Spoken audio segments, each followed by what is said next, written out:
அநீதிகளால் கட்டமைக்கப்பட்ட சமூகமாகிவிட்டது. அதை சகித்து சகித்து எதிர்க்க துணிவில்லாத சகித்து என் இன சொந்தங்கள் அடிமையாகிவிட்டார்கள். அதிலும் கொடுமை, நாம் அடிமையாக வாழ்கிறோம் என்பதை தெரியாத அளவிற்கு அடிமையாகி தெரிகிறது. கொலை, கொள்ளை, கற்பழிப்பு, பாலியல் வன்கொடுமை எல்லாம் தெரிகிறது. தெரிகிறது ஊழல் தடுக்க முடியவில்லை, தெரிகிறது லஞ்சம் தடுக்க முடியவில்லை, தெரிகிறது கண்ணு முன்னே வளங்கள் களவு போகிறது, தெரிகிறது தடுக்க முடியவில்லை.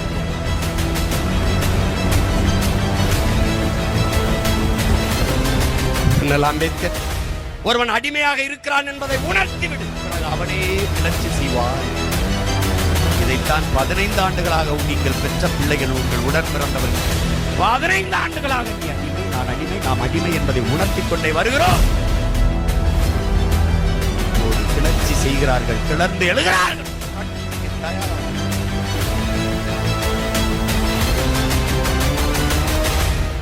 புரட்சி என்பது என்ன? அது ரத்தம் சிந்தும் வன்முறையாகத்தான் இருக்க வேண்டும் என்பதால் அது துப்பாக்கி தோட்டாக்களை கொல்வதும் பிறகு எது புரட்சி? இந்த புரட்சியிலே தனிநபர்கள் வஞ்சம் தீர்த்துக் கொள்ள வாய்ப்பே இல்லை. அப்ப எதுதான் புரட்சி? வெளிப்படையாகவே அநீதிகளால் கட்டமைக்கப்பட்ட இந்த சமூகத்தை முற்று முழுதாக ஒரு புதிய சமூகம் படைப்பதுதான் புரட்சி. திரும்ப திரும்ப நாங்கள் செய்வது கட்டிய கட்டடத்திற்கு வெள்ளையடிக்க வந்த சீர்திருத்தவாதிகள் அல்ல.